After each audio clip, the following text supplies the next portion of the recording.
All right. What's up, Facebook? What is crack-a-lackin'? What's up, Book Face? Shut up, Book. You know what? That sounds like a Valentine's card Book from, what is it? A Song of Solomon. Book like Face? Your face is like a book to me.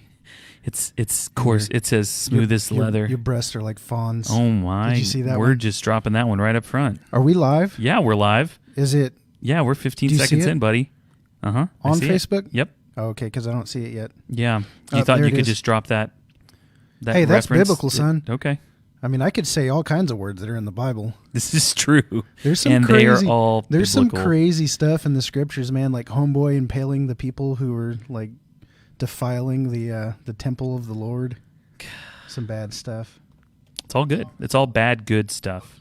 All right, You just got it? making You can sure hear we're it? You hear live. the Yep. audio? All right, so I'm gonna do a little watch party action. All right, I'm going to share mine out talking about Facebook, welcome Brad Bates is here with us today today with the Angry Christian Podcast.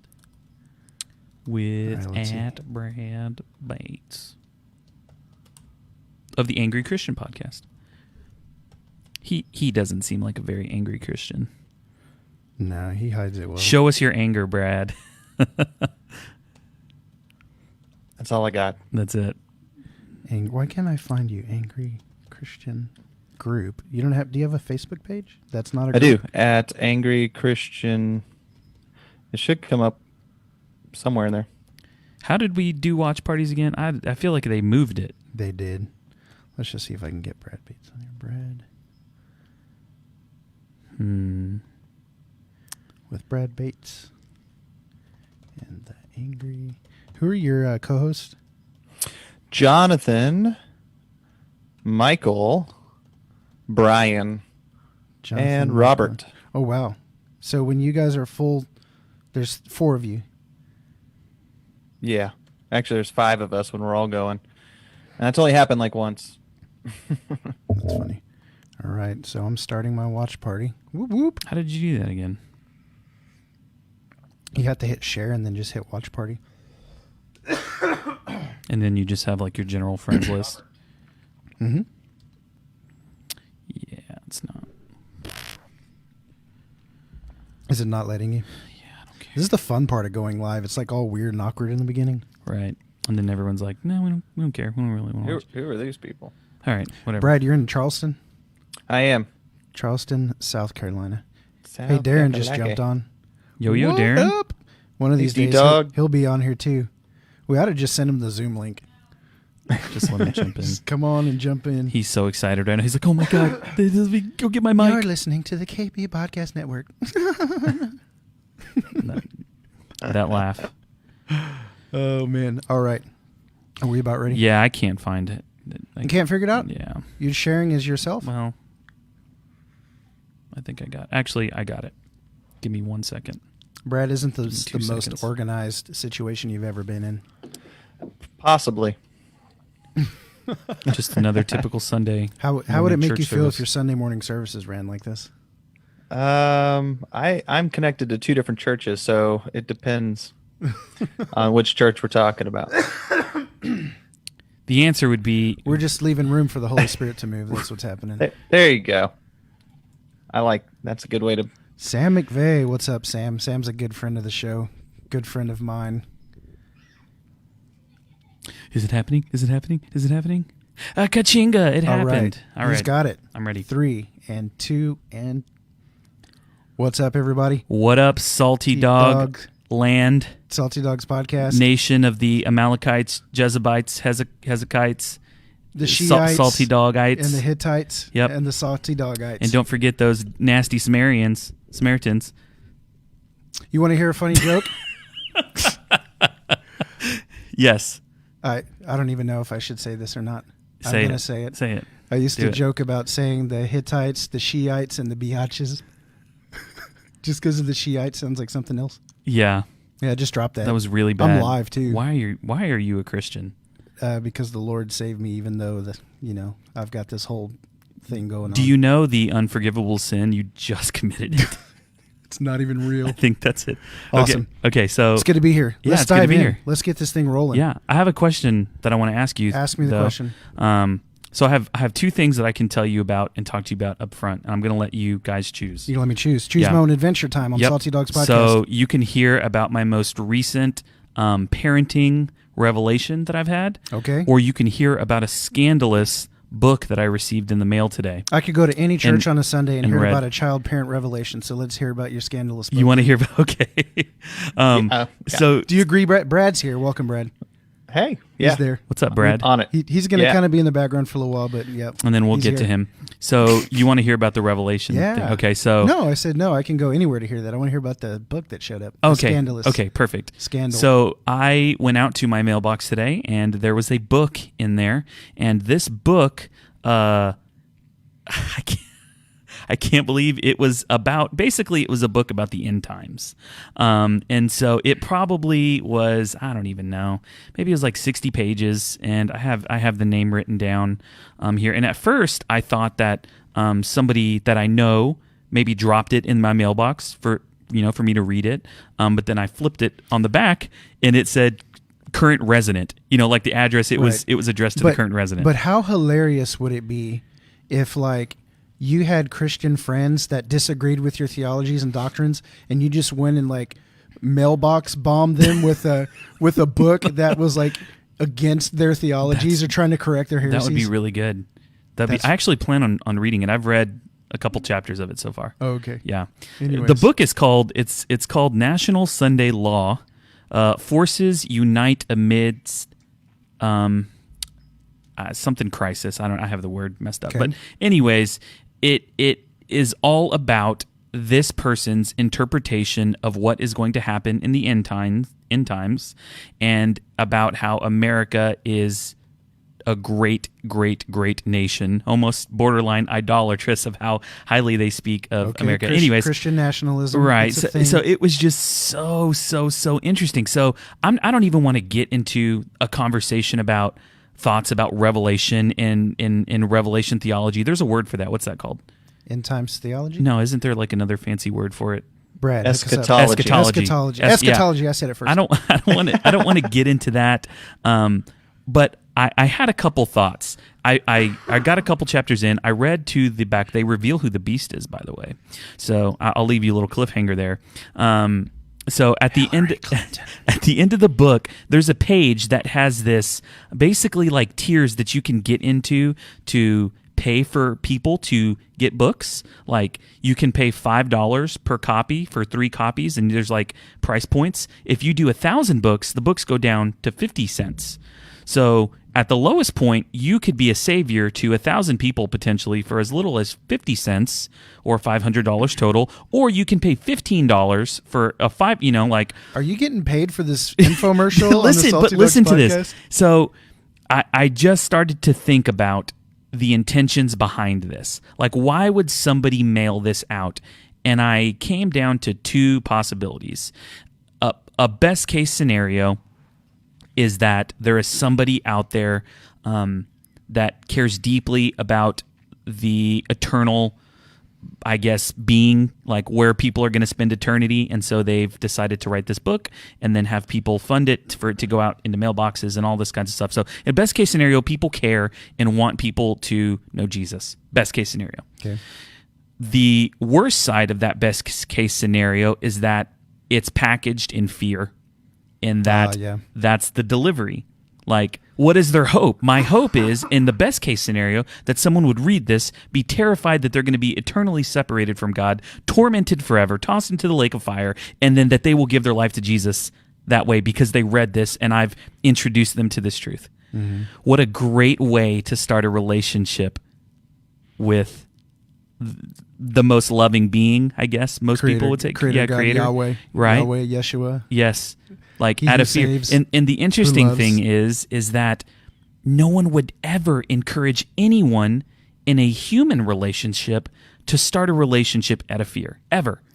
No one would ever say, if you're talking to a guy or a girl and they say that the person that they're talking to uses fear to get them to do things or to profess their love, no one would ever say, that's a great relationship. Yeah. Go ahead You know and walk why I on into dated her that. and fell in love with her? She scared the crap out of me. I was terrified. Oh my gosh. Terrified. Okay. I feared for my life. So that's the best case scenario.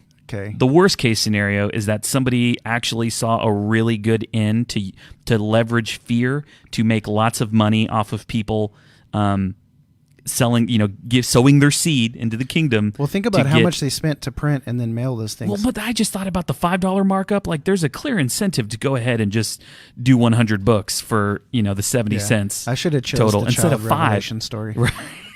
I want to go back. Can I do over? Mulligan. I'll share Mulligan. them both. But what do you think about that? Man, I think that's an entire episode.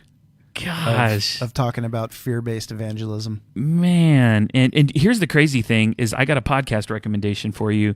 There's a podcast called You Have Permission by a brilliant man named Dan Koch, and Dan does an amazing job of taking very controversial topics and talking about them in a way where he is very informed, and if he's not extremely informed on the topic, he has guests that are. Right. He just did a 4-part series on what did he call it? End times anxiety, basically. Oh, yeah, I saw that. And it was very well done. And he interviewed 20-ish people where he had them share these stories. My mom actually listened to it, and me and my mom had a conversation about it, and she agreed, like, I saw this movie or heard these songs when I was younger, and they came out in the 70s or whatever, and I heard this. She talked about a movie that she saw, and they referenced this movie and how all her life as a child, she was afraid to leave Nana, your mom's side, and be away because she thought Jesus was going to come back and she was going to miss the rapture. It's just I didn't know that about her. crazy stuff, man. So end times anxiety is a real thing. If you have found yourself being extremely afraid of that, I'd highly recommend you go listen to that podcast. Yeah. Awesome. So, good story, bro. Dude, cool story, bro. It blows my mind. That's fun stuff. We could talk about it another time. Yeah, right. I know. So speaking of books showing up in your mailbox. Yeah. Oh, how about that segue? Boom. Salty Dogs Book Club, patreon.com. I just feel like you don't want to hear / Salty Dogs talk about Podcast. anything. And we have a new book club that we're starting. And so for the book club tier, it's $25 a month. And we're going to be reading a book. We'll mail that book out at the very beginning of the month. And then we'll take 2 or 3 weeks to read it. And then we'll do a Zoom call at the end of the month to actually discuss that book. And so we actually have our first book that's going to happen. Oh, by the way, the book club, the first book will be mailed out at the beginning of March. So you've got a couple weeks to actually jump on. Right. We do have some book club members. Whoop, whoop. Yep. So there's only 12 spots total. And so, 8, 9, 10 left, something like that. Yeah, so if you're interested, go ahead and jump on in, hit us up. Tell them the book. The book that we're going to be reading is called Jesus Outside the Lines, A Way Forward for Those Who Are Tired of Taking Sides by Scott Sauls. Yeah. And Brad actually said that he read the book, thought it was a pretty good book, said it was challenging. How many stars did you give it on Amazon? I didn't review it, but I probably need to go back and do that now. Thank you. Awesome. Sweet deal. So I think that's about the only announcement we have. Yeah. Brad. We were very announcement heavy last time. We don't want to do that. We're trying to just dive into it. Yeah. This time we were banter heavy just because of you. I chose the wrong story. The other story was we would have gone too deep way too quickly. You think so? Yep. You can't ever do that. It was it was good. I think people would actually enjoy us getting deep right up front. What would you do if you got that book in the mail? I'd probably throw it away. I'd flip through it and I'd probably get upset. Then I'd write a blog about it. And I would text you and we'd talk about it. Right. And then I'd bring it up on the podcast and we'd be in the same position. And that's what I just did. And we're the same. Me. We're the same person. We're both bald disciplined. with beards, and we could stand to lose a couple pounds. So me more so than you. Yep. Oh, okay. And we have Brad here. Dude, so check it out. We've been doing some really cool stuff with connecting with other podcasters, doing it through a Facebook group, and just being able to network and see some cool things happen. We just featured on our feed an episode from the Kingdom Bringer podcast with Darren Eubanks. But in addition to Darren, we've also been hanging out and talking with Brad Bates, and he's with the Angry Christian podcast, and you can find out more about his show and what he does over at eagerfortruth.com. But man, I reached out to him. I read one of his blogs. He wrote an article in response to an article that had been floating around and getting shared. He had to get his thoughts down on paper. He did it very, very well. I have to tell you, Brad, you've done a really good job at addressing some of the issues that we've possibly even talked about on the podcast in the past, but have done so with a chip on our shoulder, with a tone in our voice that's less than Jesus-y. And I've just, through your podcast and through your blogs, I've seen you approach some things in a very different way. And so the title, Angry Christian Podcast, would make people think that you're really pissed off as a Christian. But there's kind of a spin to that, a twist to that. So do me first things first. Tell us a little bit about who you are, and then a little bit about the Angry Christian Podcast. Yeah, so I'm based here out of the Charleston, South Carolina area. Father of 4, wife to one amazing and beautiful wife who I'm assuming is watching, and that's the only reason I'm calling out to her. Hey, sweetheart. Nice. You see that? See, you should learn. I see what you're doing. Yeah. This is our Valentine's Day episode or something. Yeah, hey, that was last week. Yeah, the Angry Christian Podcast, I do have to like caveat it all the time when I'm talking to people about, they're like, hey, you do a podcast? What's it called? I'm like, it's let me just say it's called Angry Christian, but don't think that that's what we're about, right? And we did title it that way for a reason because we thought You got to give the preface. Has anybody ever like listened to your show and then reviewed it with like a 1 star and they're like, you're not mad at all? No, thankfully. False advertising. Yeah, now we're going to have people doing it just for fun. That'll be well. Don't give them 1 stars. Give them 5 stars, and 5 then maybe, stars, and then maybe say funny stuff in the review. Yeah. So, anyways, I'm totally open to that. Continue. But yeah, so the entire concept behind the podcast was that I have been somebody who went down, I would consider a dangerous path into anger. Right, a lot of it rooted in what we're going to talk about tonight: church hurt. Some of it in family issues that have taken place over the last several years, and just a whole storm of things came together, and in a good human way, I responded in anger rather than in a good Christian way. It's easy to do. The podcast, though, as I've come to terms with those things in my life, was birthed out of the idea that, you know what, I'm tired of being angry all the time. I'm tired of people telling me I'm angry all the time. That's never happened That sounds to us, like our ever. lives, man. Yeah. Kindred spirits. And so I wanted to really challenge myself. How can I be a better Christian? How can I be more compassionate? How can I approach sensitive subjects, in a way that isn't pushing people away, but is in a compassionate way, Yes, engaging in those things. And so that's what our podcast is all about. I reached out to my 5 angriest friends and said, hey, guys, you could be better. You should join me. And no, that's not really how it went. No, I reached out to them because each of them has a different part of my life involved with them. So like one of the guys, Michael, we call him Michael the Wise. He's the oldest of the like Gandalf the White. Yeah, That's quite the nice. honor. He Chris, is. why don't I And have he's a the cool only name one like that has that? a title too. So Hold on, I'm gonna have Christopher name me right here on the podcast. Jason the what? Brad, you can continue. You Dang can, it. Oh. you can keep Okay, going. by the Come end back of this to podcast, you've got to figure it out. yeah. No, I'm not going to listen to him. I'm just going to be there's so much pressure. So Michael is one that I've known for 20 years almost. We went to college together. We've been through a heck of a lot. He's seen me in my life, in my best and my worst. And so he was somebody I wanted to bring on. Jonathan, the guy actually started out, I was a youth pastor. He was in my youth group as one of my kids, my youth kids. And then he ended up living with us for a year before he got married. And so he saw some sides of me that probably others don't have that privy to, Nice. outside of my wife. And then let's see, Brian, he's a guy that I actually have not physically met. Brian, he's a host of ours, but he lives in Indiana. And somehow I think we came across paths years ago on like a Facebook group page or something like that. And somehow Craigslist ad, yeah. Yeah, that's what it was. I was like white male co-host. seeking black male friend, because he's gosh. our token black guy, right, Brian? We need one of And those. You do. Can we Brad, borrow do you have him? one? He's from originally available from for hire? Louisiana, and so he just brings a different kind of perspective to a lot of things. And all your guys, they contribute to your blog too, right? They do, except for Jonathan. I've want him to, but he hasn't yet. So I've been Come on, encouraging Jonathan, him. step it up, dude. Yeah. Agreed. So Get on. real quick, tell me a little bit about what you guys are talking about on the podcast. Yeah, so we're actually into our second season. So we started in September of last year. Our first couple episodes were like, the first one was displaced, and just talking about being displaced by various traumatic events in life.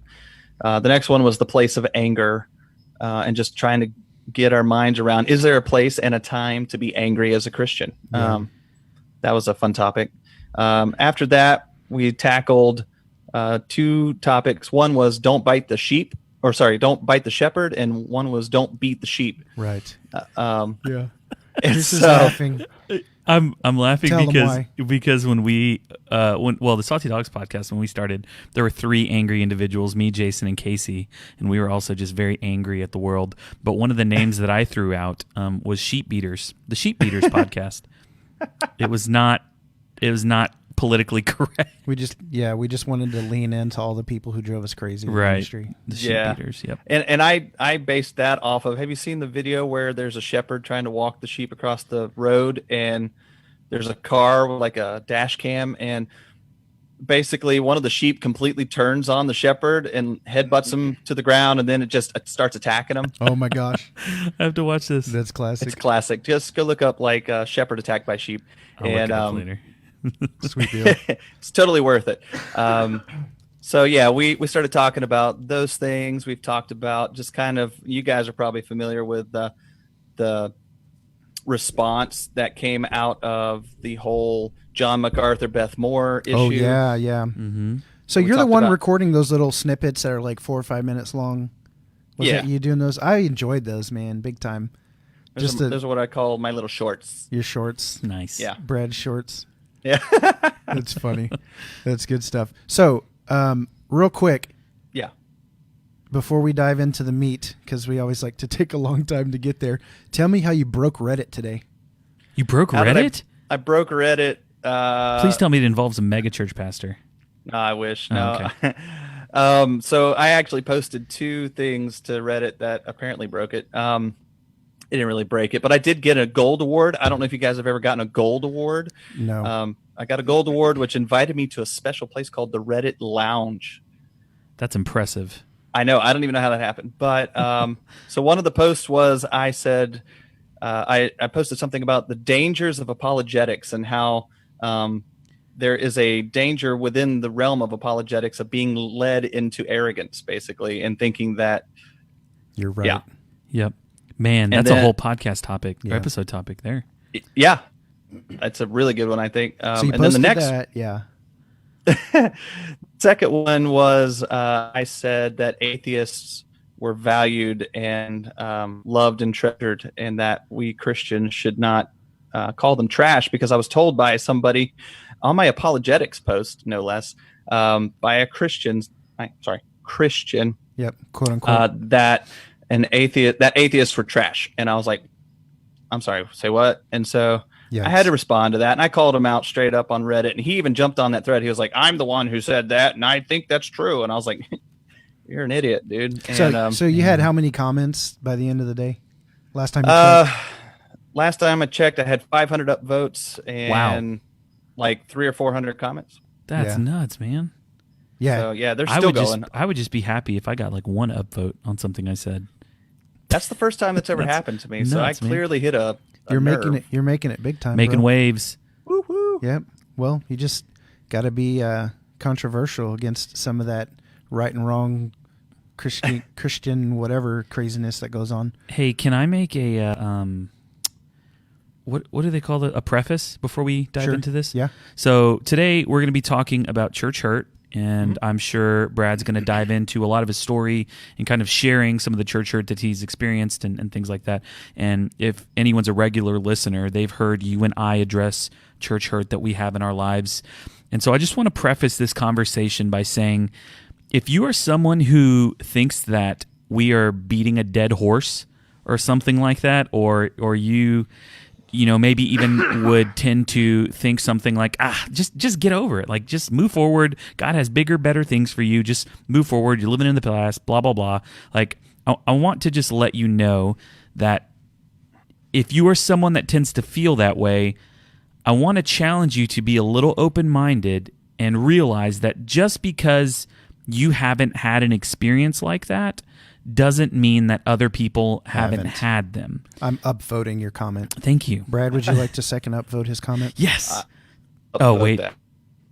Maybe he did. Double upvoted. Yeah. Oh, I didn't even snap. know that was a thing. Bro, It's not, but it is now. It is now. you're about to be more famous than Brad. So, Yes. and some of that comes from conversations that I've had with some friends in the past, to where, you know, it's not that everybody has the same experiences as us. And I think that that's what people think that we're saying, that the system is 100% broken and that we just need to do away with it. I don't think that's you, me, or Brad want church to go away. I don't think that that's what any of us want. But what we do want is people to acknowledge that there is hurt that exists and happens every day by well-meaning people and ill-willed people, and that it does exist. And just because you haven't experienced it doesn't mean that it's not happening. Right. So That's I just good. want to preface that, and we're not just trying to throw the baby out with the bathwater, but we do want to step into a conversation that would hopefully shed some light on a topic Right. that is, I think, rampant. Right. So we've said this before, and I think I talked about maybe doing an episode, but they'll say, well, don't throw the baby out with the bathwater. But I'm like, well, let's have a conversation about the bathwater that does need to be thrown out, and let's keep the baby. So let's decide what the baby is and what the bathwater is. And so, anyways, Brad, we want to give it over to you, man. We're super Yes. grateful that you're here today. Yeah. I'm so glad the Lord has connected us through social media. It's a double-edged sword. This is the good edge that brought us together to be here For sure. today to talk about this. And so, definitely don't want to make light of your experiences, but I know you're kind of on the other side of them now. And so we just kind of want to glean and learn whatever we can from some of your stories. So just kind of take us back and tell us whatever you want to tell us about this journey you've been on. Sure. So let's go back to day one when I was born. There was a bright light. All I know is it was dark and there was this tunnel and this light. Oh my gosh. No, I actually was born into a pastor's home. So my father was a pastor. He The is old not the PK first- life, eh? PK to the extreme. If anybody, it's like, it's kind of like being a military brat. You get to move around a lot, and everybody looks at you and says they must be a good, outstanding child because, AKA, their dad is the pastor or whatever. But grew up in the pastor's house. My grandfather was a pastor. Both of my uncles on that side of the family are pastors still. And so to say that it's in the blood, I guess you could say, there is an aspect of that. My brother is a pastor. He's a church planner. So I guess it was only a natural fit that at one point in my life, I was probably going to be faced with the same decision.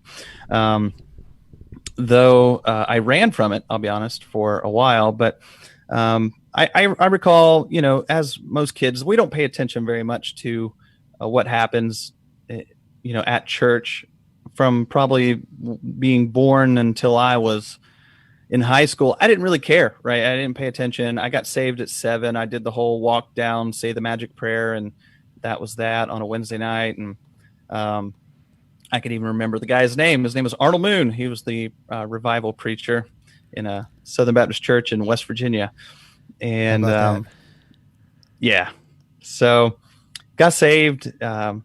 Didn't really pay attention to it, but I knew that I was getting bored with church, I guess you could say. And when I got to high school, as a teenager, bored with church. Yeah, as a teenager, I was getting bored with church. So somewhere around my junior year, I started kind of doing the typical teenage rebellion, and getting into the things that I'd been warned about in church not to get involved into. And dancing. Dancing was definitely not one of them. One of the things you shouldn't do. No, actually, I did do that. I went to a country two-step bar up in Greenville, South Carolina. Heck yeah. Yeah, man. Them teenagers with that bumping and grinding. That's right. Hooting. Got to bust out some Footloose here in a minute. But, it started getting really heavy into the party life. And it lasted probably from the time I was 17 to 19 years old. And I just remember one night I just kind of had my God smack moment, right? I was in the middle of really bad decisions, and sudden conviction fell on me. I was like, man, I have really gone down the toilet in a very short period of time. And the conviction, I was completely wasted out of my mind, but I've never sobered up faster than that particular night. I got in my car and I actually drove back home. We lived in the parsonage next to our church, which is, if you've ever been a preacher's kid and lived in a parsonage, is always fun. To Never. be the guy that lives. Not me. Yeah. Yeah. Yeah, No, not me. no, it's a So blast. you never had an excuse to not be at the church functions. Yeah, pretty much. I mean, if I could literally walk out my bedroom door and walk into the church, pretty much. Yeah. But Yikes. yeah, that night I drove back to the church. It was probably 2 a.m. It was a Saturday night. I was supposed to be in church the next day. And I just remember just feeling terrified.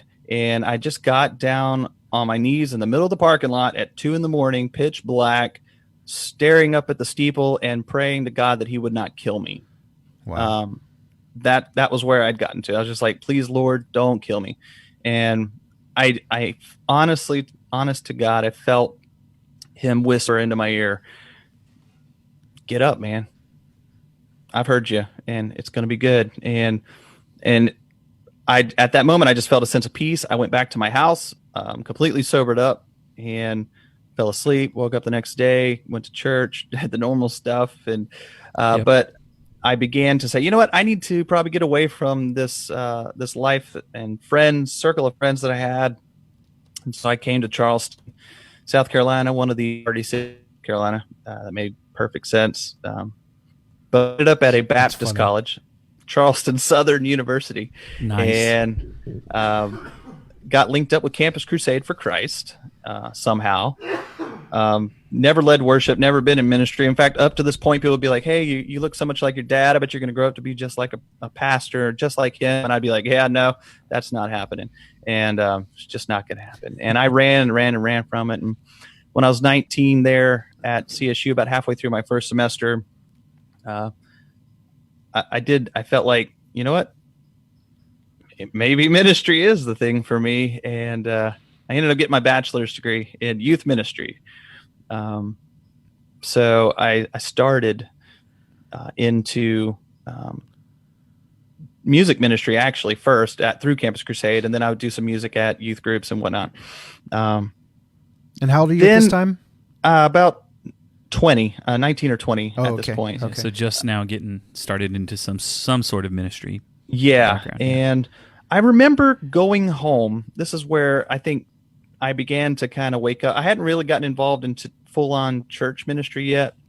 I was probably not for another year at this point, but I went home and I remember it was a Sunday night and they were having a business meeting, and I'm sitting there, and we had just built, or that church, my dad and the church there had built a gymnasium next to the church probably a few years before that. And then he was trying to push for getting like a playground built on the backside, because we had a lot of people in the community that were coming throughout the week.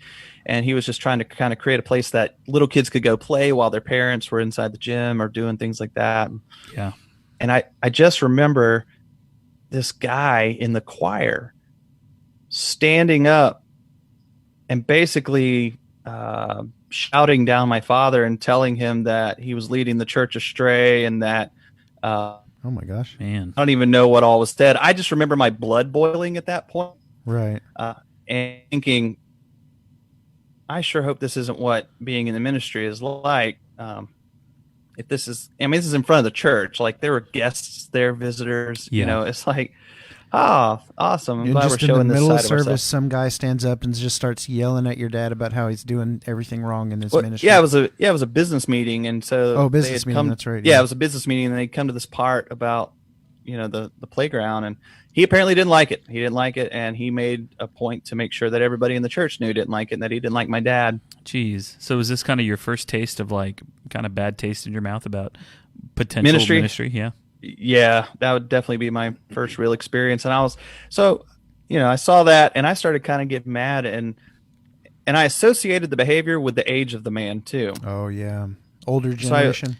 Yeah. So I was like, he's an older guy. So must Was be he a that deacon? I bet he was a deacon. he was a deacon. Those freaking deacons, man. Bro, wish a Freaking deacon deacons. was. And, you know, it's interesting that his son actually was a deacon as well, but his son took A him family aside, of and he straight up- deacons.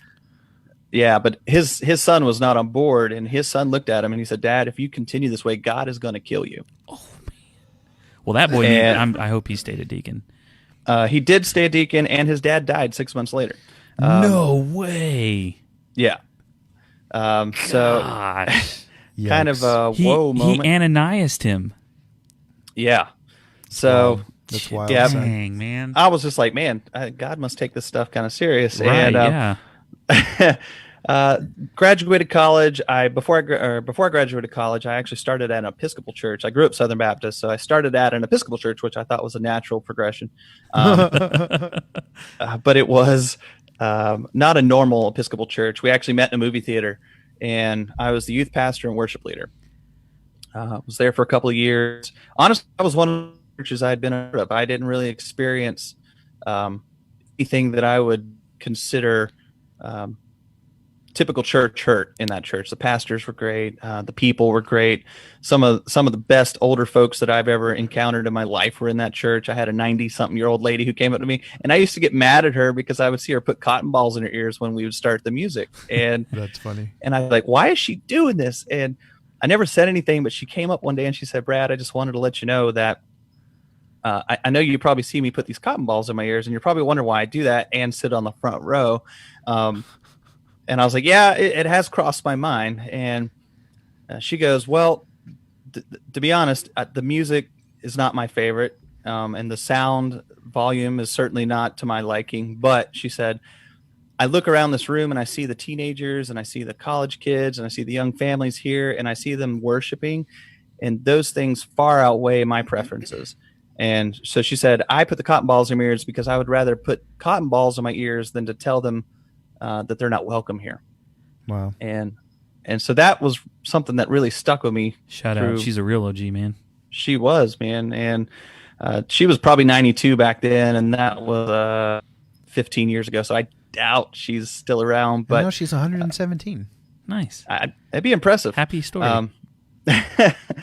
So I moved from there to the reason I left that church was I went into full-time youth ministry at my first church. It was, of all things, a First Baptist church. And So I always wondered why First Baptist churches didn't name themselves Last Baptist Church, because of the whole first is the last and last is the first in the kingdom situation. Yeah. So You should write a letter. So if you ever find a Last Baptist church, They're go the- there they're the because real you know ones. they're truly humble. They got it. there is a Second Baptist church, and they're definitely more humble. And then that kind of goes along with the whole theology of if you're not first, you're last. Yeah. Yeah, it's good theology. That is good theology. I like that's that. solid stuff right there. I think Wayne Grudem said that. So I think so. Definitely. He's a Or big fan of systematic NASCAR. theology. One of those guys dropped it. Got to be. So, yeah, so I went to this First Baptist church. I was only there for 8 months, so if that gives you any indication as my time there. Their potluck sucked. You had to get out of there. That was it. I need No, to it get was something actually to a do. large church. It was a very small country little town. I think our entire county had 3,500 people in it. Wow. But the church had like 500 people. And Man. my youth Nice. group had 60. I had like 60 kids in my youth group. But I had several experiences within a short period of time there with parents who hated me because I dared to have some standards. And then I had an older lady who got mad at me because I wore flip-flops with my khakis and button-up shirt. And she didn't confront me about it. What she did was she waited till Easter when I showed up to play in the orchestra in a suit and tie. And she came over and passive-aggressively complimented me. She said, "My Brad, you look really nice today." And I said, "I really appreciate that. Thank you very much." She could have left it there. She chose not to. She goes on to say, "I mean, Brad, you really look like you could actually worship Jesus now." Yikes. Oh. And I went, "I'm sorry. What? I'm sorry, what?" And she said, "Well, I mean," and I was like, "You just said that the way I dress had something to do with my ability to worship Jesus." And she was just like, "That's not what I said." I was like, "No, that's exactly what you said." That's and what you said. again, this was another person of the older generation. So here's my second major conflict with somebody within the church. And I'm going, whoa, there's something going on here. It must be these old people are crazy. And I let her have it in front of the youth group, which resulted in the next Sunday, her entire Sunday school class voting out. They didn't actually Wow. put it to the church, but they did take a roll call to see who actually wanted me there, and apparently none of them did. Really? Their Sunday yeah. school class. Yeah. So they just set up their own vote. Like, hey, how many of you here don't like that Brad boy? Yeah, pretty You much. know, the one with the flippy floppies. Oh my gosh! I had to go. Yeah, the flippy floppy guy. Old people call them thongs. That their worship true. leader coming to church in thongs. I love your old person like country accent. Yeah, It's really good. I'm really not even changing my voice at all. You're kind of doing it though, a little bit. Yeah. Sorry, No, Brad. I like it's a it. good impression. So up until this point, like you've had a couple of ministry experiences, but each time you're kind of making a move, you're still kind of at odds with this older generation, with their opinions and their preferences and those kinds of things. And I mean, obviously, like in a business meeting, seeing somebody like yell at your father, Right, that's pretty bad stuff. But even just the little things, kind of like the nitpicky stuff along the way, that stuff starts to wear on you a little bit. Oh yeah, because I'm sitting here looking around and I'm like, you're worried about my sandals more so than the teenagers that are in this church or anybody in this church in general. You're more concerned about the fact that I'm wearing flip-flops on a Sunday and that has somehow violated something. And I just couldn't reconcile that in my head. I started getting really frustrated with the fact that people were elevating their preferences to such a high level. Yeah. And time after time I kept running into this. And so after 8 months, I was like, you know what, I'm done at this church. I had another run in with a pastor who basically told me I wasn't good with people. So, that pastor at that church said I was not good with people. Then he accused me of stealing, Communion wafers. he accused me of stealing from the church budget, even though it was money that came out of my paycheck that he had advised me to set aside for ministry expenses. But then he accused me of stealing it. I was like, wow. Okay. How can I steal from my own paycheck? But okay. Robbing, stealing from Brad to pay Brad. Yeah. It was so, to say the least, he's not there anymore. He's not in the ministry at all there anymore. So because he got caught stealing money from. I don't know what happened. I didn't really care after I left. I was like, I'm done with this place. Right. So 8 months there, you're out. Went back to school for about a semester and a half, and then my wife got pregnant. So I decided, I guess I need to go back because I had taken off full-time work, was working a part-time job, and then she got pregnant. And I thought, I probably need to consider going back to work to support my new child that's coming. Yeah. And so I took a job in a church that I didn't want to do. I took a job in a church that I knew was everything opposite of what I valued. And oh man. And I immediately, when we moved up there, it was like within the first 3 months, I knew I screwed up, and I was like, I knew I shouldn't have taken it, but I felt desperate and I needed work. And, so I had taken this job, and what were you while doing? I was there, what were you doing for the church? What was the job? I was initially just the worship leader, and I was brought there to do the admirable task of transitioning the church from a traditional worship service to contemporary. From a choir to a praise church team. revitalization. Yeah. So I was brought there to help make that transition. Somewhere between there and the end of my second year there, I became the youth minister as well. They like to do that, don't they? They do. They're like, hey, they didn't pay me anymore. I still got the same pay, right. But that never changed. And so within the first 3 months, I introduced what I called a worship ministry covenant, which in the Baptist church is a no-no. And really? Never introduced the term covenant or contract or anything like that, unless you're talking about the pastor to the church, and that's different. Wow. But I wanted to kind of just create a set of standards for the worship ministry that said, hey, and it wasn't crazy. I got the pastor's approval. I got the chairman of the deacons approval on the document, which, by the way, the chairman of the deacons was in my choir. And then I introduced it to the choir, and I said, hey, if I want you to read through this, sign it.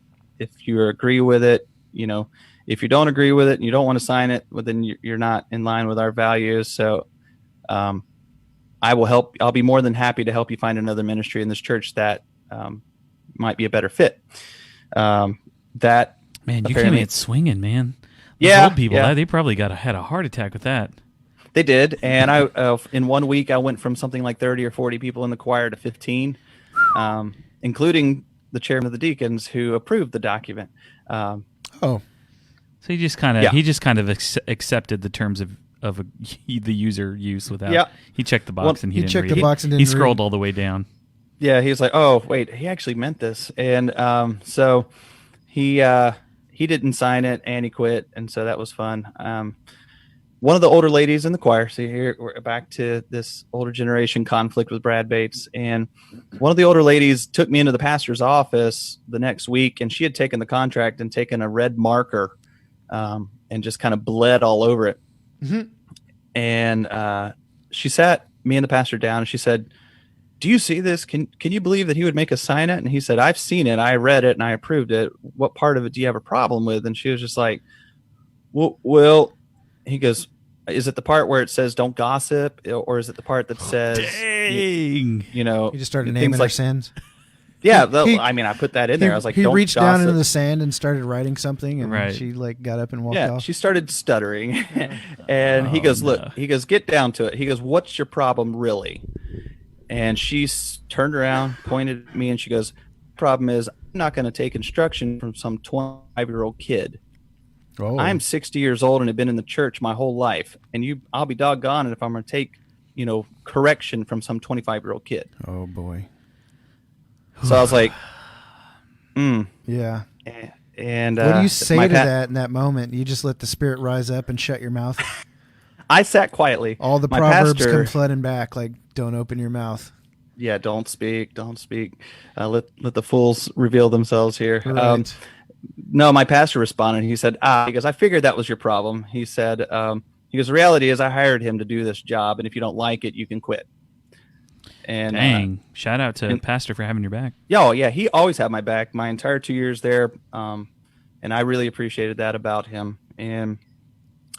But over the course of that 2 years, we ran into the church. I was accused several times of trying to run off the old people. And maybe I was. I don't know, because I think deep down inside of me there was a bitterness towards older people. Well, you had mentioned already- this one time where you like fastened a whip and then like flipped a bunch of tables, and then the old people you were just like, yeah, and just I don't know. Yeah, Maybe I that was- probably didn't have anything to do with it though. No, probably not. No, I was definitely accused of that. I was also accused of trying to split the church up because we introduced the idea of doing two services, one traditional, one contemporary, and they didn't like that. And they actually brought us up in front of the church, me and the pastor, and they basically threw a bunch of accusations at us in front of the church with visitors there. Oh man. And it got so ugly. I mean, we had people crying like, "Oh my God, what is going on?" And my pastor, God bless him, he stops. He goes, "You know what? I see what the problem is." He goes, "Speedy," he was the chairman of the deacons. He's like, "How about you come up here? Brad and I are going to walk out. You guys are going to vote to keep us here or not." Dang, straight up. And he responded. He said, "No, I'm not doing that." He goes, "Look, you are. It's clear that you guys want us, so you might as well go ahead and make it official." Oh, And they were like, Man, no, that's no. some crazy stuff, man. Oh, yeah. And Holy so- moly! Can I- It's going down. can I- Was this South Carolina? Can I coin North the phrase? Carolina. North Carolina. Can I something coin in the water phrase out there, pastor bro. balls? That's some pastor balls right there, man. Like, Oh, he was a bull in a china shop all the time. Which, Wow. that's a thing. It is now. Oh, yeah. That describes that, man. Oh, Don't yeah. look at me And- like that. Cojones. I mean, and to some degree, sometimes you have to be. But I feel like when I look back on it, I was like, man, the pastor and I were probably pretty intense too, as well. You know, Right. and we'll cross that bridge in a little bit. But the pastor ended up leaving probably a few months before I did, and I strictly remember the week after he had left, his last Sunday, deacons had their official "what do we do" meeting, and they invited me, and I was like, "Oh, guys, you really want to invite me to this?" And so they went around the table, and they're like, "Guys, what do we do?" And they, each of the deacons was like, "We should continue this and that, and blah blah blah, and keep doing what the pastor was doing." And got around to this other guy again, another senior adult in the church. And they looked at him, and he said,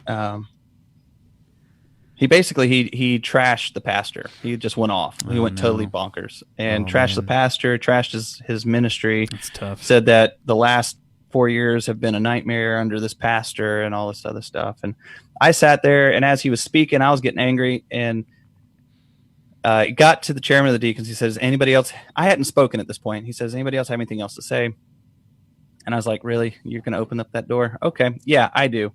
And I stood up and I slammed the table right in front of that guy. And I put my finger almost in his nose. And you said, boop. Basically, I was like, how dare you speak of the pastor like that 1 week after he's left? Wow. I was like, and I just into him. I don't even remember what I said. I just remember I was so angry, and I was just, yelling at him and slamming the table, and everybody was just like eyeballs wide looking at me like, what just happened? And Brad broke. Of course, the next day, chairman of the deacons was in my office, and he's like, we need to talk. I was like, yeah, we do. And he's like, that can't happen again. I was like, yep, you're right. I said, because I'm not coming back to those meetings if that's what you guys are going to do. He goes, well, you need to apologize. I said, I'm not apologizing. Everything I said was true. And, if they don't like it, then they have a problem dealing with the reality of who they are. And he said, you're right. You probably shouldn't come back to the meetings. And I was like, all right. So that was kind of how I finished out my time there. I spent the next couple months avoiding people and just doing my thing. And are you single or married at this time? I'm married. In fact, I've had one kid at this point. Okay. My oldest girl, she was a year and a half, 2 years old at this point. Right. So, and yeah, let me ask you a question. What, in your mind, what keeps you coming back, man? Like, what keeps you? I'm serious. Like, you've had these, like, that experience is pretty. That's pretty bad. Like. Yeah, I've never been in a shouting match in a church situation. But like, to bring you in and then have a meeting and then just berate this pastor that's not even there, and just to do that, like, what makes you go like, you know what, I still want to be in ministry and do this and truck forward? Like, what's the driving force there? I think my driving force now is different from what it was then. Right. But then my driving force then was I was convinced the problem was old people and church people, and that I was going to outlive the problem. Oh, right. And that was what I kind of told myself, at least at the time. And it was enough to get through. After that church, I didn't leave the ministry. Actually, we moved to Charleston, South Carolina, and I went right into a new church. As soon as we moved here, I didn't move here for the church. I moved here for another job, a secular job. Can I take a stab at a follow-up question as well? Yeah. I recently. So do you feel like, having all of these experiences at, what is this, 3-4 churches at this point? Okay. So having these experiences, do you feel like going right back into ministry again? Do you feel like you almost had the weight of these other experiences lingering over you? Absolutely. After each one? And then how did that affect you? It just compounded, honestly. I never dealt with it. And so it just continued to build, and that was part of what got me to where I was a couple years ago, because it just compounded. I didn't deal with it. I just let it fester, and I would go into these other churches. In fact, the church I went to right after that, I had settled in my mind that I wasn't going to connect with anybody there, that I was only there to make some money, lead music, and if they wanted me for anything else outside of Sunday morning, they weren't getting it. They weren't getting a relationship with me. I was just the music guy, and that was all I was going to be. So obviously by this point, I'd already started really, I guess, becoming calloused. Yeah. But I think this is like human condition, right? Like we can't help but bring all of our experiences and all our relationships into the next relationship. Yeah. So, I mean, we do this. We do this dealt with. Yeah, unless they're dealt with, or, you get into relationships, like let's say you have a girlfriend and then she's like terrible, and then you break up with her, and then you have another girlfriend and she shows any sign of acting in any way like the last one, well, then you're already going to like put her in the same box and think Right. that she's that same person. Yeah. And the truth is, like, they're not the same people. Maybe they deal with some of the same problems and some of those things manifest differently, but you really start to kind of project your past experiences into your current experiences. So, Oh, absolutely. so you talked to, I know there's a little bit more to your story. I don't know if you're going to get into it, but you talked a little bit about, you're carrying this stuff with you. You're not really dealing with it. You've got this chip on your shoulder. You're in this new ministry experience. Old people suck. So you've disconnected. Maybe start to tell us a little bit about how, I think you were getting at it, like kind of realizing like it's not just them, it's me, right? Like you're the common denominator in the situation. How do you start working through some of that stuff? Yeah. So I'll be honest, I didn't really start to address it until 2018.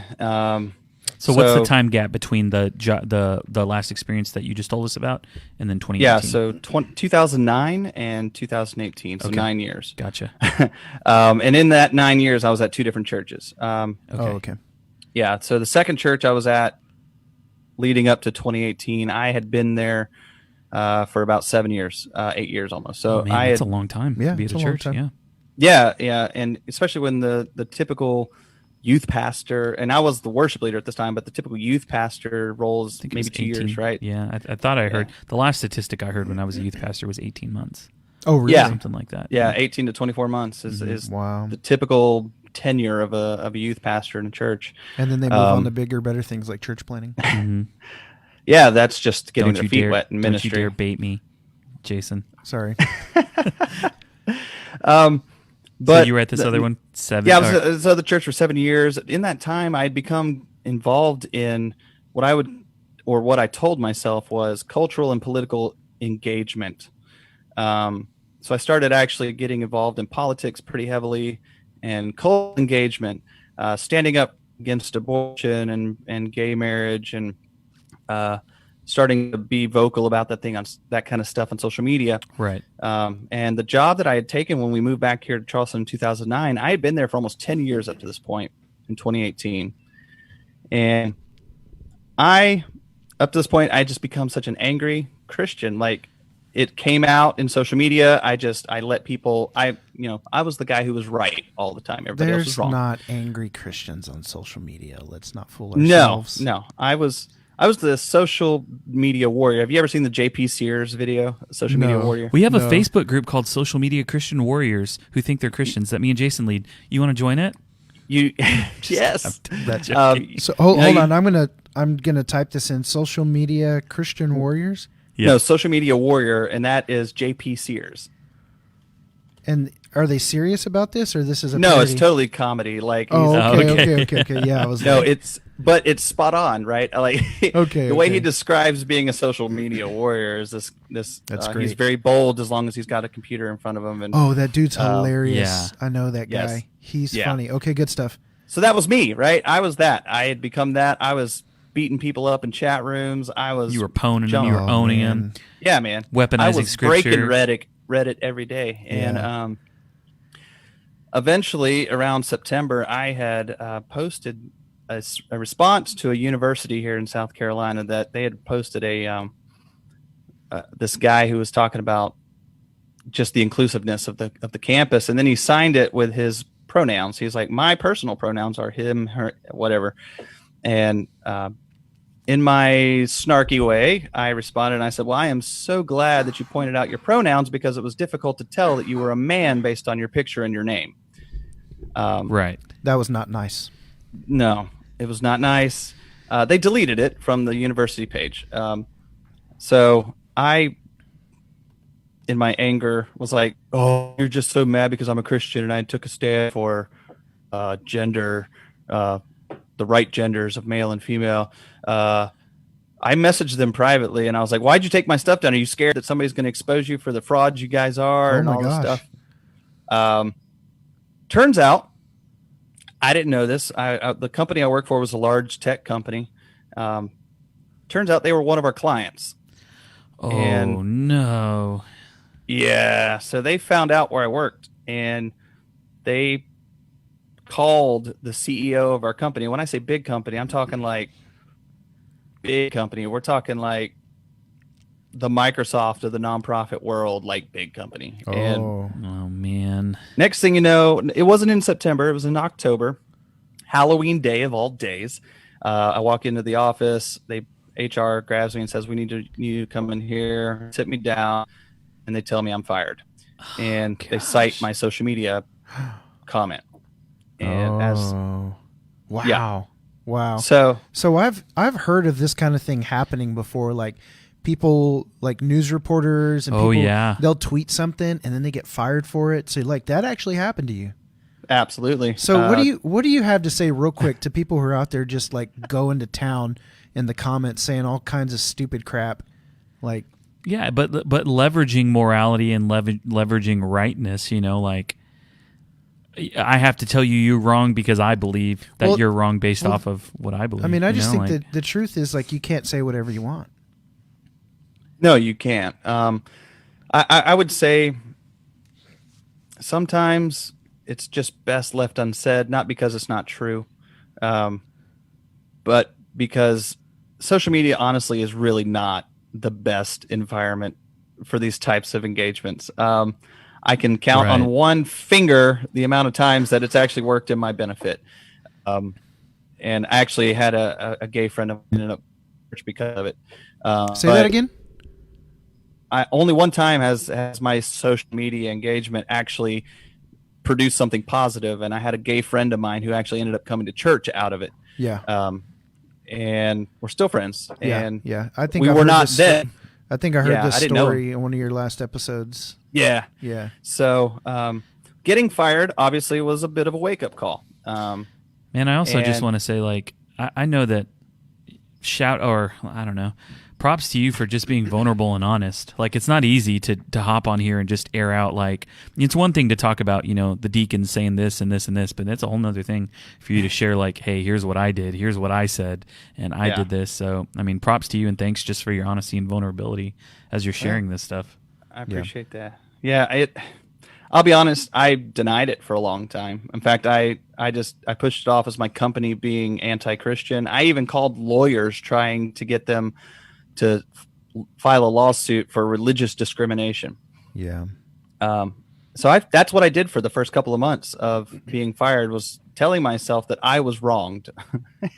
Right. And yeah. Not, you couldn't even accept it. You were still kind of in that mindset. yeah.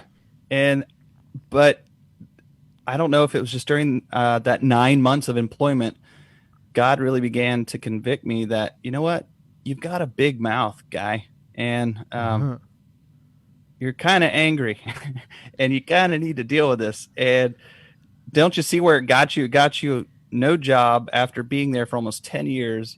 Now your family is without insurance and health care. Now your family was without an income. You just bought a house. Good job, pal. Oh, man.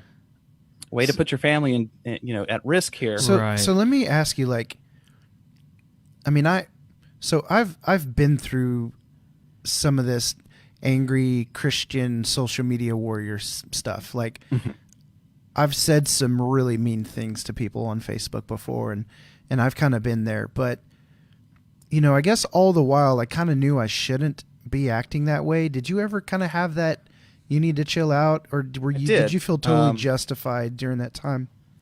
Sometimes I questioned whether or not I was doing the right things, but what kept me kind of doing it was all the pats on the back from pastors and from Christian friends who were like, dude, you're so bold, you're out there. And I was just like, yeah, that's it. I'm just bold, and people just can't handle the truth. And right. Oh, man. Yeah. But you look back on that and like the Lord corrected you. Yeah. And I don't blame them. I'm not saying they're the ones at fault. I'm just saying that motivated me. It was like, for sure. I can see that. I felt like, oh yeah, I've got something to be proud of here, not ashamed of.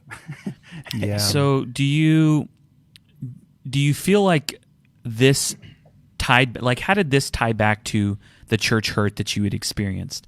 I mean, because you had that, like, there's a progression, I bet, so how did your church hurt affect, the incident that happened with, what you said, and then ultimately you losing your job? Did it affect it at all?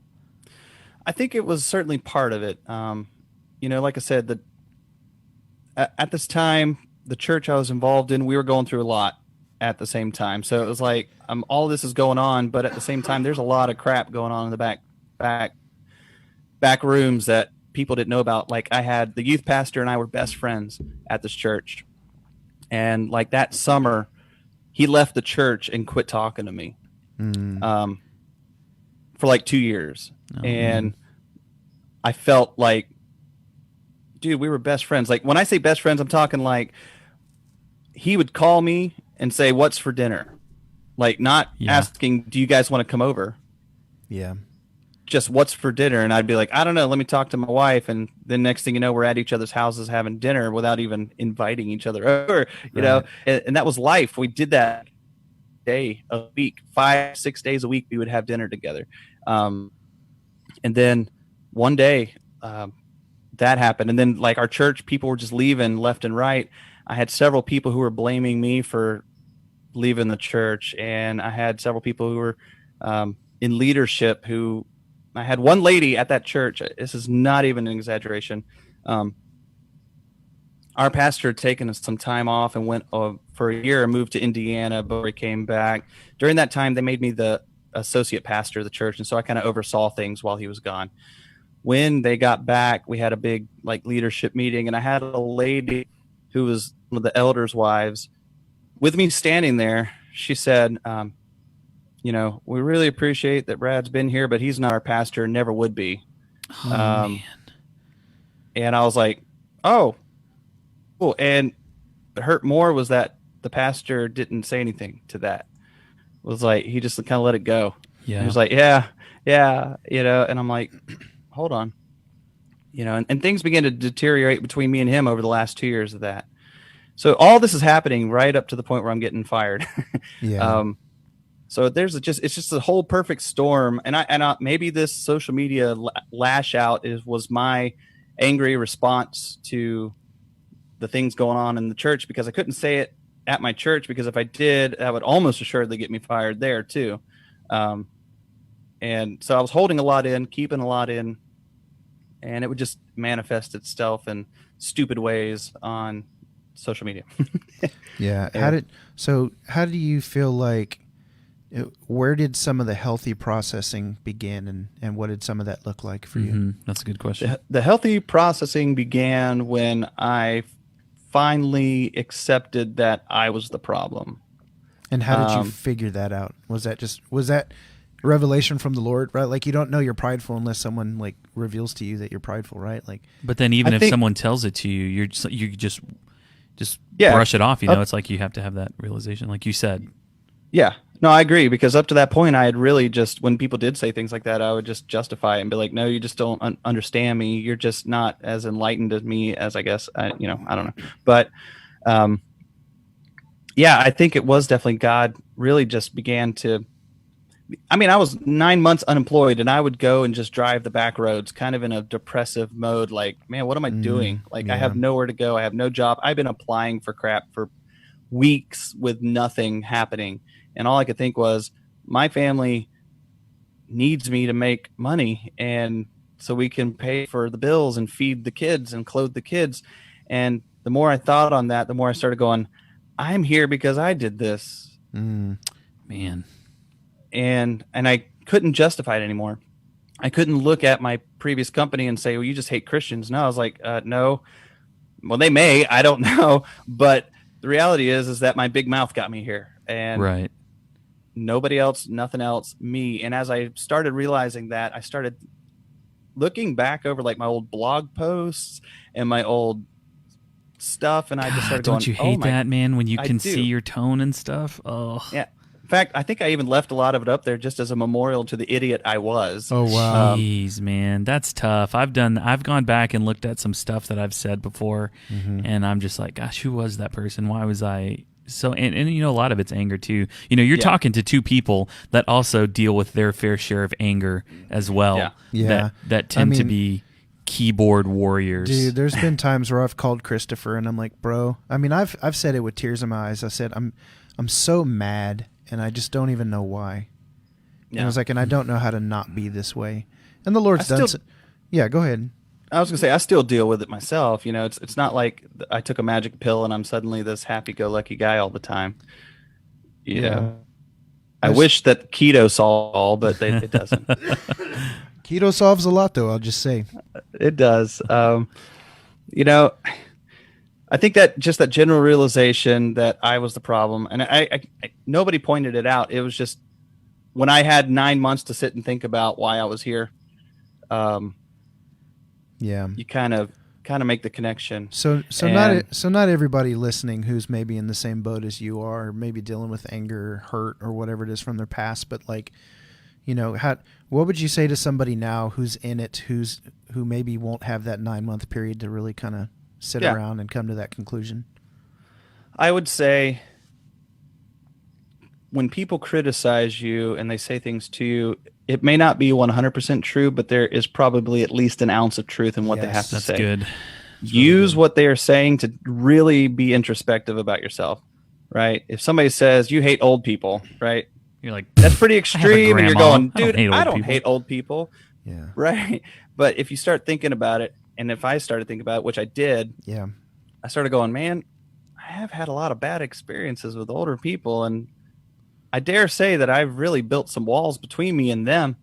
In fact, now I feel like I've got a better relationship with older people than I ever have in my whole life. Wow. You know, and in fact, I value and appreciate them far above anything I have up to this point when it came to them. In fact, I regret a lot of my attitude. I wish I could go back to my younger self and say, shut up, just shut up. Yeah. Stop.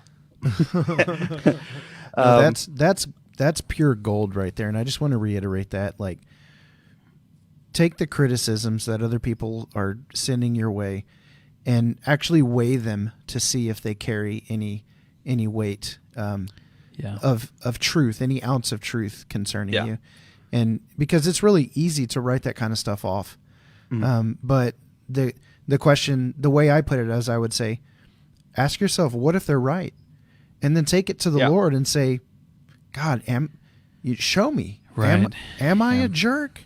You know, am I unkind? I wrote a blog post about this. I got called a liar and a heretic and a sheep biter. No, eater. It was said that I was of my father Satan, and that I believed nothing about the scriptures and this, that, and the other.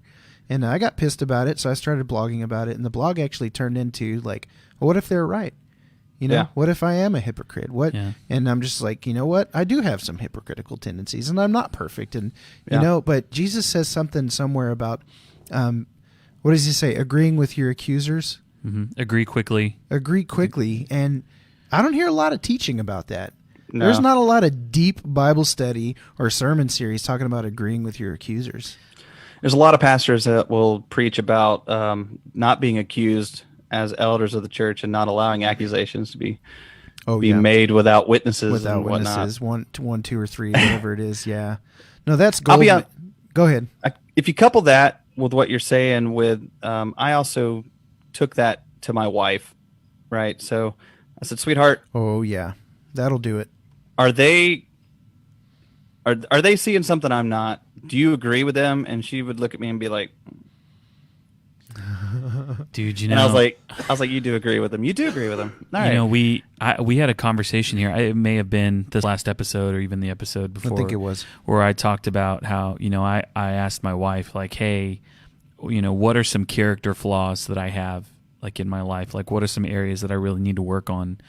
And I mean, and she told me, and it hurts to hear those things. It hurts to hear them from, you know, your loved ones, the people closest to you. But if you're somebody who is to a point in your life to where you're like, I am just so unhappy and this and that, and I feel like I'm always angry, like, ask the people that are closest to you. And if you have any shred of doubt in you, and like, why would the people closest to you lie, you know, like, about how you really are? And so I think that we can trust those voices in our lives. If you really, I went and had a beer with a buddy the other day on Sunday night, and did you dance too? No, Sinner. We just did line dancing.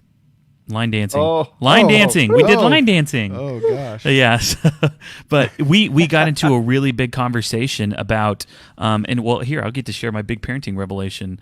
I told him, I said, you know, I was thinking the other day, and I was thinking about my son and parenting, and specifically how I react in situations, and how my kids are always watching everything that I do, and how I was talking to somebody about the Enneagram, and they were like, "Oh, what number do you think your kids are?" I was like, "I don't know. It's really too early to tell." And they're like, "Well, just whatever number you want them to be, give them that childhood trauma from that, and then you can shape them to who you want to be." And I was like, "Oh my gosh!"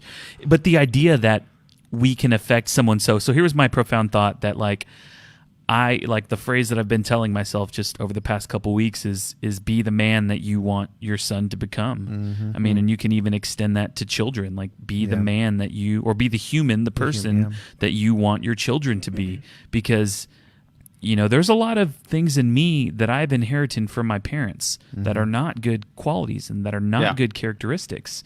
And when you start thinking about how that affects our children, it's a pretty good push to change. Yeah. I was going to say, I bet you can't guess what my number is on the Enneagram. Are you an 8? I am an 8. How did you know? Oh, good job. Yep. I wouldn't have been able to guess that. I think another important thing that I wanted to kind of pull out. I'm a 9, by the way. Sorry. I'm a 7. 7, 8, 9. Yeah. That's funny. There we go. Why was 6 afraid of 7? Because 7, 8, 9. Do you remember that dumb joke? I do. Okay. I told it when I was 5 years old. Yeah. I remember. Actually, I don't. Just another important thing. Like, I've realized this about myself before. And there's been times where I've had to say it to other people, but you are the common denominator in all of your relationships. Yeah. You are the common denominator in all of your interactions with human beings. You're it. And so a lot of people will say, well, it's just them. It's just the old people.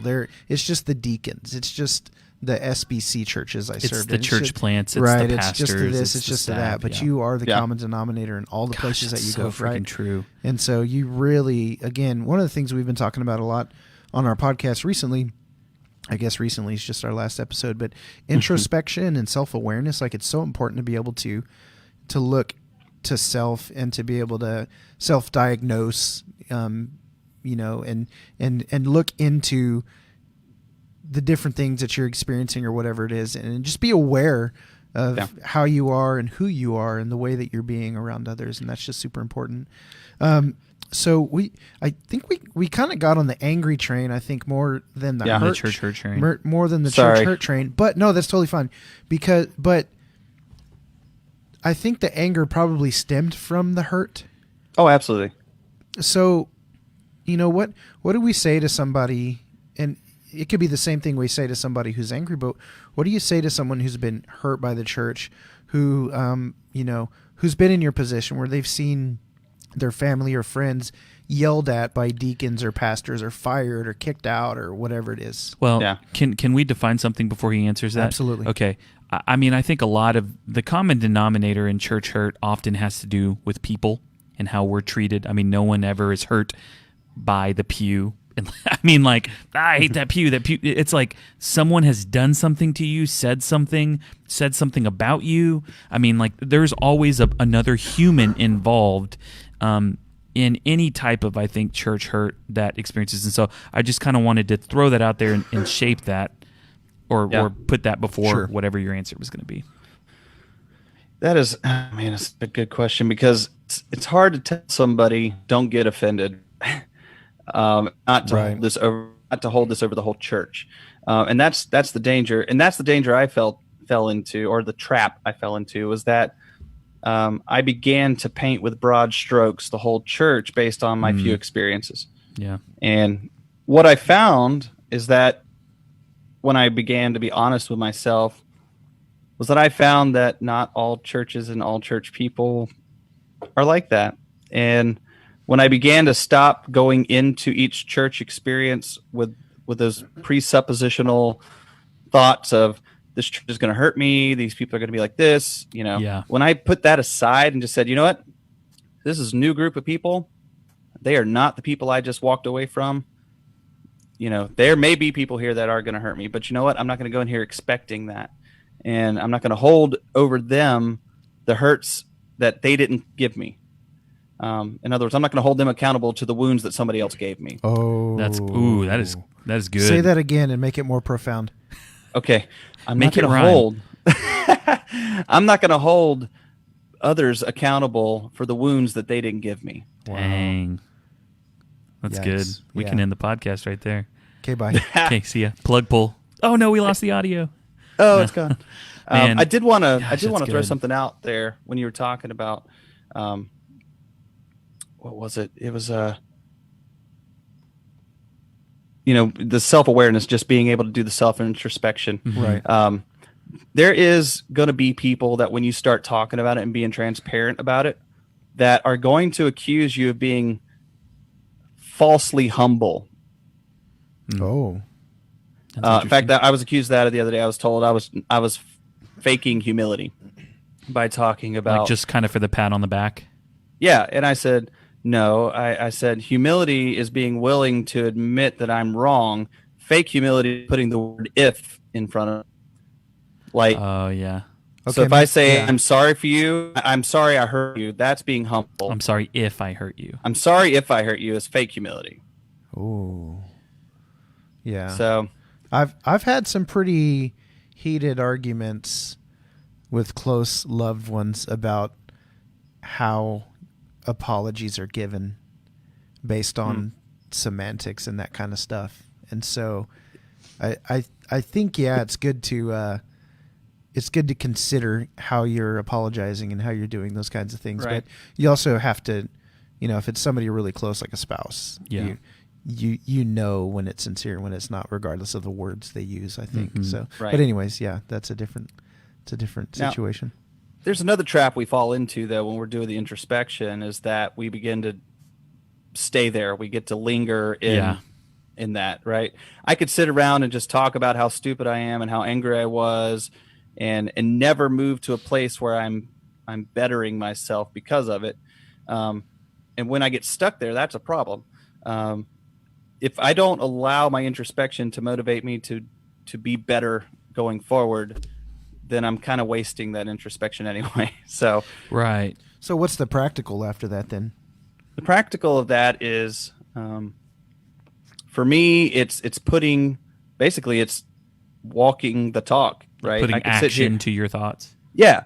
And something that really put that into perspective for me was 1 Corinthians 13, where it talks about how we can speak the truth, we can speak the languages of heaven, we can do all these things, but if we lack love and compassion, then we are no better than a clanging cymbal, and that we're basically wasting our time. And when I began to really think about that with regards to myself, and I'm like, okay, I could sit here and speak about how angry I was and how it messed up my life, and I can continue to be that way, or I can say, you know what, I'm gonna walk this out. I'm gonna have love for myself because, the Bible teaches that to love others, I have to love them as I love myself. Right. And if I'm not loving myself because I'm constantly beating myself up all the time, Yeah. that sounds selfish when you say it. Yeah. It's you just made me think of something. It's totally possible to speak your mind and give your your opinion and share your convictions and speak truth and stand up for the Bible and for the Word of God and what's right, and do that in such a way that you are simply noise. Yeah. Yeah. And so because of the heart behind it, you strip it of all of its potential. Yeah. And that's what Scripture says. So people get out there and they get on their pedestals and they scream and yell and they hit those cymbals and they bang that gong of truth and justice and what's right and righteous and God honoring.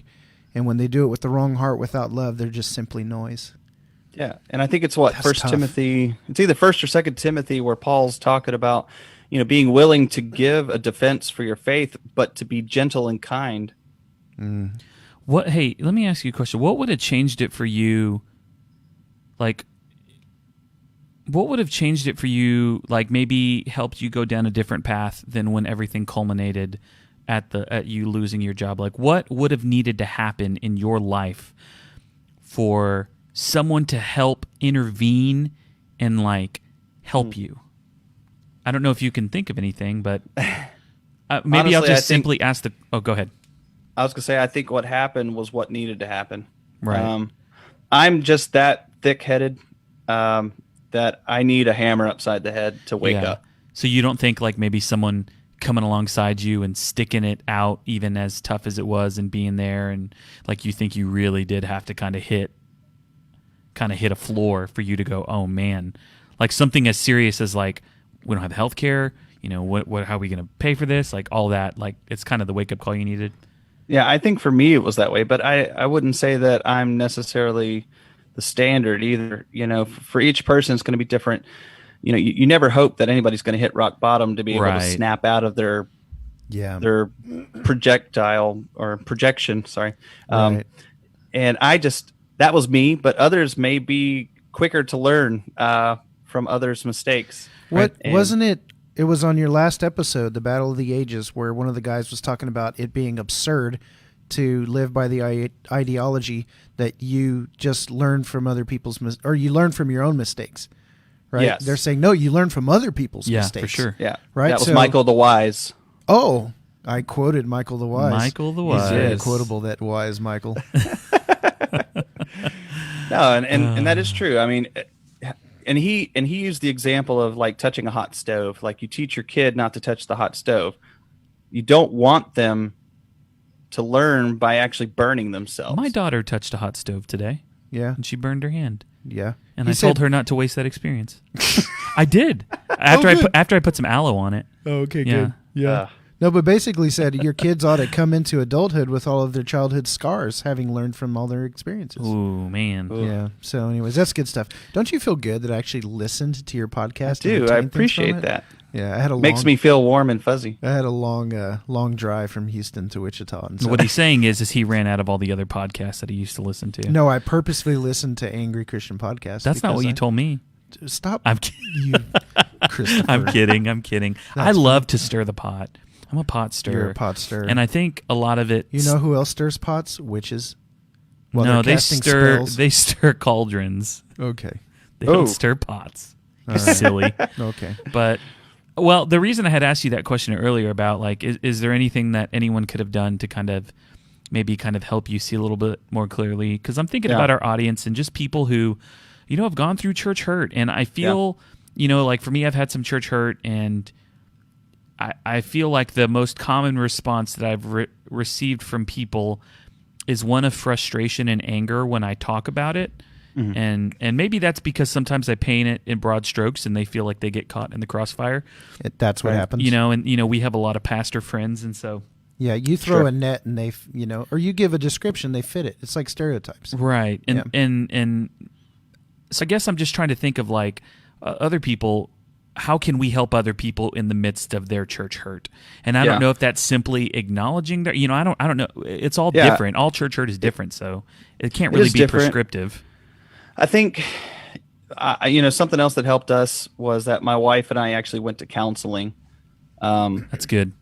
And up to this point in my life, I had always been like, dude, counseling's for losers. Like, you got to be really messed up to go to counseling. Guess what? I was really messed up. I needed to go to counseling. And you were a loser. And I was an absolute loser. That's what you just said. I didn't say it. You said it. So she and I actually went for like 7 or 8 months last year, and sitting through that and facing the church hurts, because our church hurts weren't just from church people. We experienced probably our deepest wounds from the pastors we served under.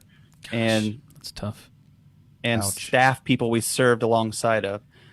Those sting worse, man, because you think you're in the trenches with these people. Yes. And they probably say the same thing about me, honestly. For sure. They're probably looking back on the situation and say, well, Brad, he was my staff who went rogue, and in fact, I know it's been said about me. I became that, what do you call it? A sermon illustration. Yeah. Been there. I was that as a kid. You were a sermon illustration? Bro, I was a series illustration. Oh, snap. I'm just kidding. I just made that up. I wasn't. This week at Sheep Beater Church, join us for our new series called How Not to Be a Chris Cerna. Oh, my God. We spend 4 weeks. Yeah. It's funny. Good stuff. I probably would need to be in part of that. series as well. Yeah. You would need to attend, or they'd be talking about you too. Talking about me, probably. Oh, I see. I see. No, I mean, seriously, those are, especially when you look to them as mentors and you look to them as father figures, especially in my life, because 3 or 4 years ago, my parents split. My dad was a pastor. Oh man! But he got caught in an affair and divorced my mom. He married the woman that he had an affair with, and so he and I have kind of not talked for a long time now. And so my pastor became kind of a father figure to me. My father-in-law was like that to me as well, and still is. But my pastor was somebody I saw more frequently than my father-in-law. And so I kind of adopted him. I even said it to him, like, I see you as kind of a father figure to me. The situation with my dad. And in spite of that, I still got hurt. And, it was just like, ooh. And so my wife and I had to go through that 8 months of counseling of really dredging up some of these hurts, not only from our family, but the churches and the pastors we served in, to be able to just get them out and talk about them with somebody who wasn't in those moments with us, who could look at that, objectively and be able to offer input and some thoughts on it, helped us to really process and kind of get things out on the table. Because when you bottle it up, I mean, that's honestly where a lot of my anger came from, was me bottling up these hurts, these wounds, and it would manifest itself at random, terrible timing. Moments. So, man, you said something that was so key. I think getting around people that and talking about it that have no dog in the fight is so important, because we've run in circles where it's easy for us to get around people who had similar church hurt from similar people, and for it to just be a crap fest where we're just just dumping fest, on bash fest, just bashing this person and doing this and doing that, and that's not that's super unhealthy, and you don't get anywhere. You just wallow in that filth. And I think getting around somebody who, like, it's like, hey, they can just listen, they can give insight, hopefully godly, Christ-filled insight and direction. That's so key. I think in a lot of this. Agreed. Moving past. Oh yeah, and it's easy, I think, as human beings to fall into the trap of gathering people around you who are hurting like you, because Birds of a you just feather. become a giant echo chamber. This is fun. That's the word. Misery loves company, as they say. It really does. And you almost are hesitant to give up that misery, because that means you might have to actually move on from it. And give up the community that you found because of your misery. Yikes. You said something earlier, just talking about, like, loving others as you love yourself. Yeah. And I think just from hearing just the totality of your story, and then hearing about your dad and his struggle and that kind of stuff, like, a lot of this story has shown a really ugly side of people, and a quote unquote ugly side of Christianity. But the truth is, this is the real Christianity, and these are real people who are really broken, who are learning to try and love, learning to, they're trying to learn to love and be like Christ, but everybody's still really struggling with just, the hurts and their pains, and you get everybody in a room who's struggling with hurts and pain, and it's going to surface. But man, can you give our listeners just a closing word, or a bit of advice, or just what do you want to leave them with, and then we'll call it. Yeah. I mean, simply put, the reality is the church is made up of broken people. We're all broken. We're all scarred. We're all wounded emotionally, physically, mentally, all of these things. And, don't look to the church as the ideal of perfection. That's good. When you begin to hold them in that place, you misunderstand the church. The church is who Jesus came for. Jesus, who is perfect. His bride is being perfected, but we're not perfect by any stretch of the means. And when we have the wrong expectation of the church, we're setting ourselves up for that failure, that hurt, that wound, because we're going in there thinking, well, these church people should be different. Well, they should be, sure, but they're still human, and they're still gonna make massive mistakes. Right. Yeah, that's good, man. I appreciate it. Brad, thank you so much for sharing your story, man. Yeah, And man. This was really good. We had some gold there at the end. Oh yeah, really there was, good stuff. there was lots of good stuff. Yeah, it took way too long to get to that gold. I'm sorry. That's all right. Yeah, You were setting up the equipment to mine, man. yeah. It was That's good. right. It was very good conversation. If this conversation, listeners, if any of this has resonated with you, or you feel like this has been a conversation that has been helpful, shoot us an email. Let us know. We'd love to share that stuff with Brad. Jason, where can they shoot us an email at? saltydogspodcast@gmail.com, or go to the Salty Dogs, or what is it? saltydogspodcast.com. No the. Yeah, there's no the. saltydogspodcast.com. We have a contact us page, and you can hit us up. Right, and we'd love to have some salt because we didn't have any salt today. So That's right. we want to read your words all over the airwaves. So let us know. Just you can do that. Do Please. that thing. I'm gonna Brad, cry if you don't. eagerfortruth.com, right? Yep, Eager for Truth.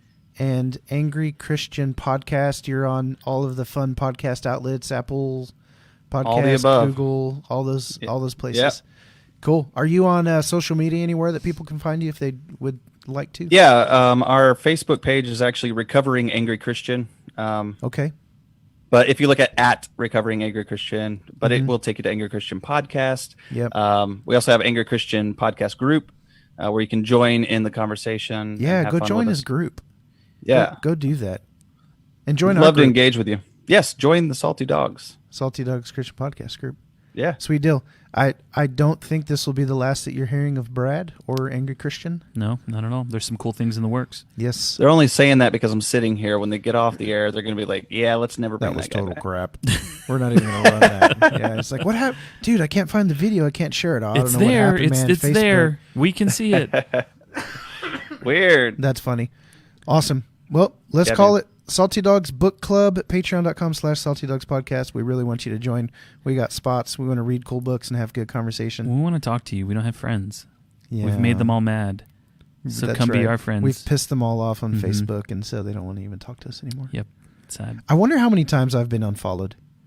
I've wondered that about myself too. If you've unfollowed me and you're listening to this, let me know, I thought you were going to say and let me know why. something else. I've had some people that said they were going to unfollow me because of my catch-up things that I've been doing. Oh my gosh. That's funny. It's a whole nother deal. Brad, we'll stick around for just a second after we call it. Yeah. And then, yep. So, all right, y'all. Salty Dogs, Out. out. We were in sync.